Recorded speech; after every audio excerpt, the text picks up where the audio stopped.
Me and you spoke before in obviously an interview on my channel. It's been a while. Sadly, the world didn't get to see that interview, which I still hate to this day and beat myself up about all the time. But He's aside from mentioned it a that, few times, yeah. just so everyone knows, just kind of, yeah, just I mention it all the time. It's one of my biggest fuck ups ever. So, yeah, but anyway, so everybody can get to know you.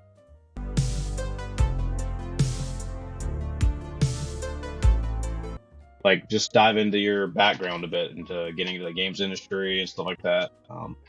Sure. Yeah. So like I started out, well, I always wanted to be in games, but I grew up on sort of, Super Nintendo, Amiga 500 era. So in Australia, it didn't feel like there was a lot of opportunities. So when I was younger, I was, reading a bunch of various games magazines, primarily like The One or Amiga Power being my favorite at the time. So I was sort of sending articles in the old days before the internet by snail mail. So I'd, write something up and send it over, post it over and hope that they'd run it. And sometimes they would. Never paid me, but sometimes they'd run it, which is better than nothing, I guess. And, so I was just sort of noodling around the edges of the business. And then luckily, after a bunch of rejections at different companies in Melbourne, Australia, I got a job in the very late 90s at a company called Taurus Games in Australia. And they primarily made, Game Boy games for Game Boy Advance. So I was a lead designer because basically they didn't have any design even at that point, or not much. So I got thrown in the deep end. But I was a lead designer on a lot of Game Boy games like Pitfall Main Adventure. I was the level designer on that, and I did some design for Duke Nukem Advance, and then I was a primary designer on Minority Report for Game Boy. Everyone was lusting after that, and I did a bunch of those. It was a great way to learn the business because I probably did 4 or 5 games in a year because we had really tight deadlines, Wow. like 2-3 months. So from pitching to designing to finishing. So we had an in-house 2D engine to do those. But it was a really good way to learn the entire arc of games. You weren't ever going to make anything that was, groundbreaking or astonishing, but it's a good way to learn the craft, of game design. At the end of that, I'd sort of pitched, weirdly, a PS2 title to a company that no longer exists called BAM Entertainment.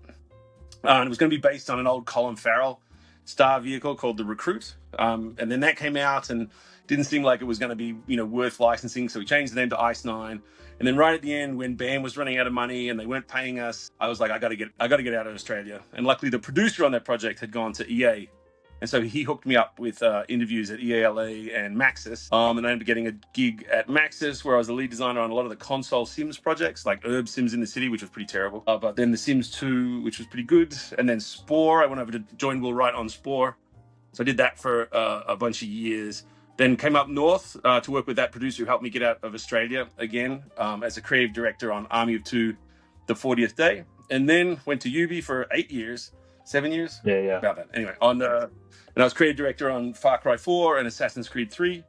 And then it really hit that point of being sort of sick of big companies and the sort of politics of them. Right. So we decided to start Typhoon. So again, the guy that helped me get out of Australia, and then I worked with again, we got back together, Reed Schneider, and we started Typhoon Studios together. And then we got bought by Google right before the pandemic. That was quite an experience.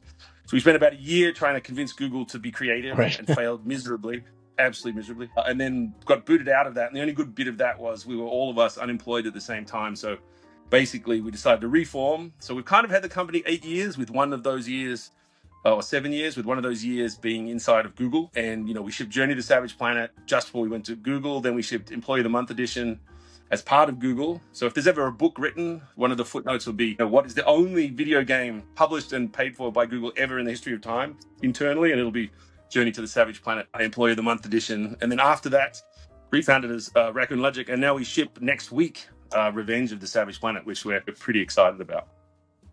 Well, looking forward to that. Yeah. So looking forward to that.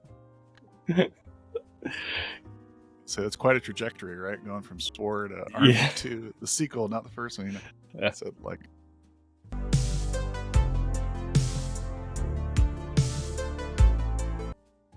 So you mentioned so Ubisoft. I know they become kind of a meme these days, but surely they put out plenty of good stuff in the past. What was one of your favorite projects to work on when you were there?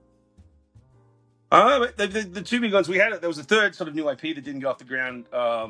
you probably saw it if you ever played Watch Dogs, and if you remember, if you snuck around San Francisco and you broke into the Ubisoft offices in San Francisco, on the computers there you could play a trailer or an unnamed trailer for a space game, and that was a new IP we were developing called Pioneer, which was going to be pretty cool. It was kind of like Among Us in space crossed with Before Among Us, crossed with sort of, that sort of epic golden age of sci-fi art style, but we never got to do that. But I kind of enjoyed all of them. Like Far Cry 4 was a great experience, just really honing that, the formula of that franchise, and I think it's the tightest game I did there. But AC3 was a lot of fun too, because for me it was always felt like, I'd heard this story once years ago that the Formula One was kind of busted because the slowest driver in the fastest car would always win, and the fastest driver in the slowest car would always lose. And it felt like sometimes I was driving a Ford Pinto, and I was like, I would like to try and drive the Ferrari every now and again.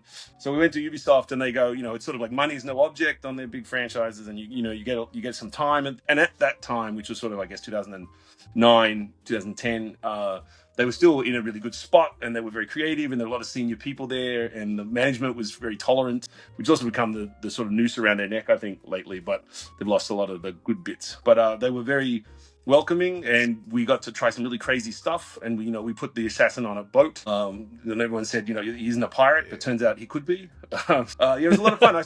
Most of those years at Ubisoft were pretty great. Yeah. What's your favorite Far Cry game? 4. No.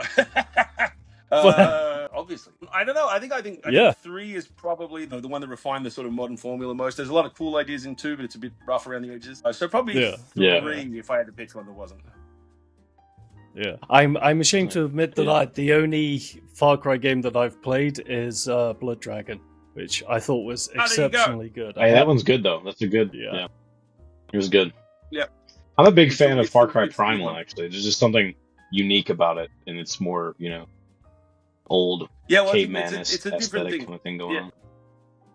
Well, I think they forgot that, like sometimes people think innovation is completely redoing everything, and I think that's just a way to lose a lot of money and spend a lot of time. Like there's no need to redo how a pistol works. Unless your game is about pistols, for example. So I think in the old days there was some smart reuse of pointless stuff, and then innovating on the cool parts, like Blood Dragon. There's nothing new in that game, basically. You know what I mean? It's just the tone and the setting that's new, and a few odd enemies. But but you can combine that to make something really, really awesome. Yeah. I'm glad to see that Ubisoft. Blood Dragon was a great experience. Yeah, we seem to be having a lot of lag, so apologies if we're talking over each other. But mild lag. Yeah. What was I going to say? It was about Assassin's Creed. I'm glad to see that Assassin's Creed is kind of almost coming full circle towards the earlier games, and that they're not becoming those kind of big bloated, open world experiences, because those really kind of put me off it.